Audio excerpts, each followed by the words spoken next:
US Centers for Disease Control and Prevention memperbarui rekomendasi COVID-19 yang secara khusus menyebutkan orang lanjut usia dan orang dalam kondisi medis serius. Mereka menyebut kelompok ini beresiko tinggi.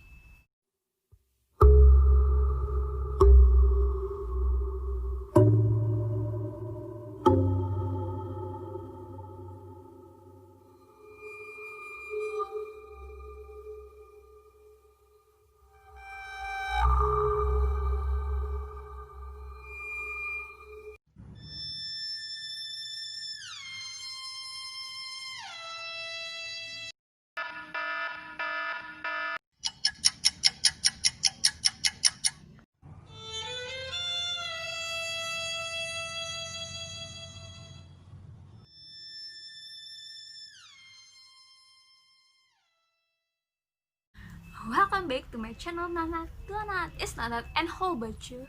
Semoga teman-teman semua dalam keadaan sehat di rumah. Mana saat ini pemerintah sudah menerapkan new normal, walaupun mall, taman, tempat wisata satu persatu dibuka secara bertahap, tetapi social distancing, penerapan cuci tangan, dan pemakaian masker itu harus diterapkan terus ya teman-teman. Anyway guys, tahukah teman-teman bahwa rokok adalah termasuk penyebab menularnya COVID-19 terbesar? Oke, kita akan bahas satu persatu mengenai rokok atau rokok vape, dan kita akan mengetahui kebenarannya. Apakah rokok dan vape itu termasuk meningkatnya resiko penyebaran COVID-19? Dan kelompok lain bisa sangat rentan terhadap COVID-19, tetapi jarang diperhatikan, yaitu mereka yang merokok atau rokok vape, atau mungkin yang mengonsumsi obat-obatan terlarang. Komunitas studi harus waspada terhadap kemungkinan COVID-19 dapat menyerang beberapa populasi dengan gangguan penggunaan narkoba.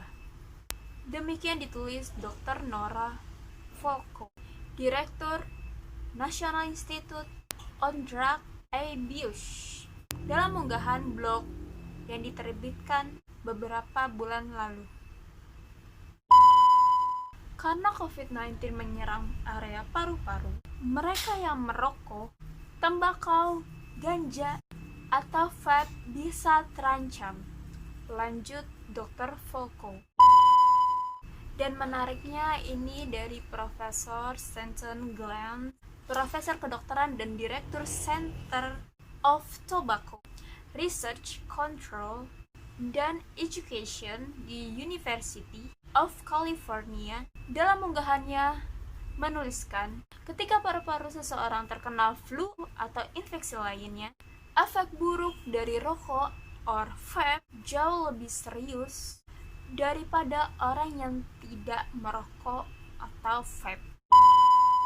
Vaping memengaruhi paru-paru di setiap level. Ini memengaruhi proses fungsi kekebalan di rongga hidung kita dan silia yang mendorong benda asing keluar. Kemampuan saluran udara bagian atas kita untuk membersihkan virus terganggu. Beberapa rekan saya, dalam kutip Profesor Glenn, telah mencatat orang di bawah usia 30 tahun yang terinfeksi COVID-19 harus dirawat di rumah sakit, dan penyebabnya adalah vape dan rokok tembakau. Namun, Glenn menambahkan bahwa belum ada penelitian atau bukti yang cukup antara vape dan resiko COVID-19. Wah, ini bingung nih antara ini.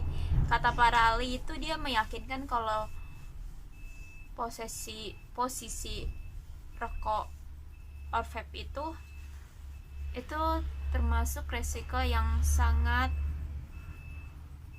ya bisa menyebabkan penularnya COVID-19. Tapi di sisi lain itu belum ada fakta gitu loh kalau menurut Profesor Glantz. Dengan mengutip penelitian dari Cina yang diterbitkan dalam China's Medical Journal, Glantz berasumsi bahwa orang yang merokok pada umumnya beresiko tinggi. Mereka mengalami komplikasi, dan komplikasinya itu tidak matang-matang, tidak tanggung-tanggung, komplikasi serius seperti sindrom gangguan pernafasan akut ketika mengalami infeksi parah. So, fakta atau mitos bahwa rokok, tembakau, or rokok, vape rentan tertular COVID-19. Kalian bisa tebak di komen di bawah. Jawabannya adalah sangat rentan. Guess what? Oke, habis ini aku akan menjelaskan berdasarkan dari mana aku bilang ini adalah rentan. Tapi di sini aku tidak meminta kalian untuk percaya kepada omongan aku, karena omongan aku itu adalah omongan yang berdasarkan dari asumsi-asumsi para ahli ya teman-teman.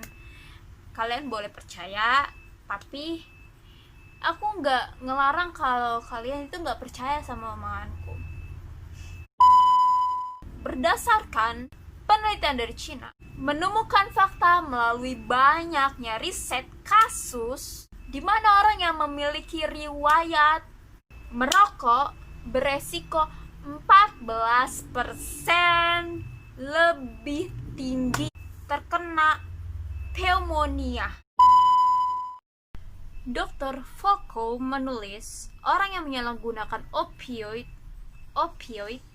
dan metamfetamin bisa beresiko mengalami komplikasi serius COVID-19 karena efek obat terhadap pernafasan dan kesehatan paru-paru.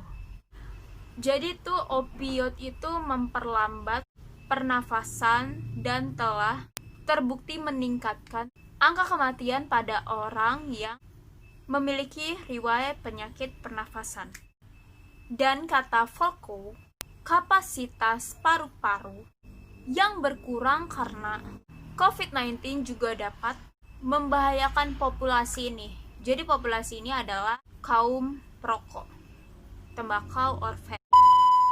Sementara metafetamin telah terbukti menghasilkan kerusakan paru-paru yang signifikan karena terikat pada jaringan paru. Dan menurut Dr. Alison Lin, seorang asisten profesor psikiater dan pusat kecanduan di University Michigan, mengatakan zat pada metafetamin bisa meningkatkan hasil negatif jika digunakan selama infeksi COVID-19, dan penting untuk semua orang untuk berhenti merokok karena efeknya itu tidak diketahui pada pasien COVID-19. Informasi ini juga sangat penting bagi semua orang dengan gangguan penggunaan narkoba karena mereka lebih cenderung merokok. So di segmen ini kalian bebas berkomentar di sini.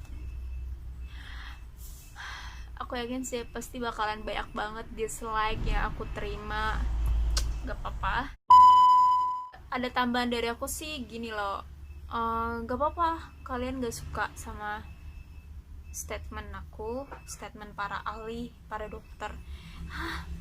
Dokter ada kok yang ngerokok, dokter, tapi ada kok yang merokok sampai tua, sampai seratusan tahun.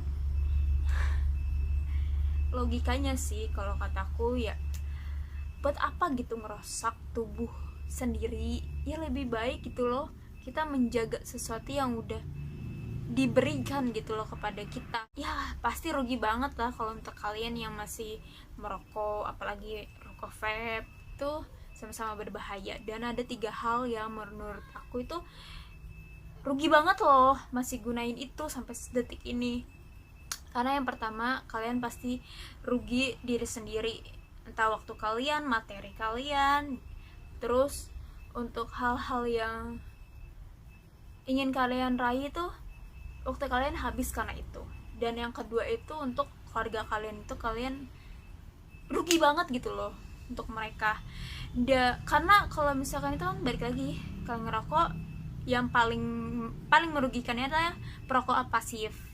Dan yang terakhir itu adalah orang yang kalian sayangi, bisa pacar, bisa pasangan, tuh untuk anak kalian kan gitu loh teman-teman. Jadi menurut aku rugi banget. Oke, kita sudah di ambang akhir statement terakhir. Tapi sih intinya gak apa-apa dapat dislike, yang penting tuh kalian sehat gitu loh.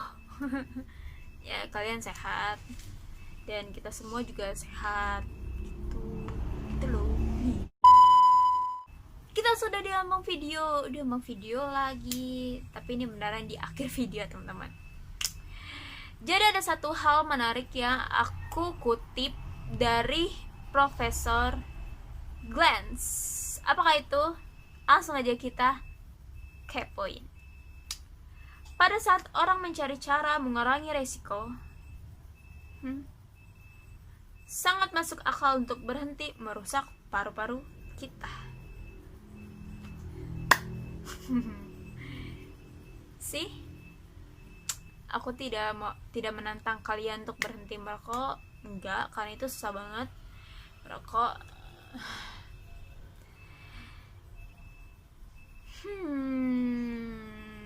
bakal banyak banget distract, tapi nggak apa-apa lah, yang penting kalian tetap sehat. I hope you enjoyed this video. Jangan lupa untuk like video ini jika kalian suka, dan tidak suka tetap like lah. Jangan lupa untuk like, komen sebanyak-banyaknya mengenai video ini. Komen sebanyak-banyaknya mengenai ide apa lagi yang akan aku buat di next video.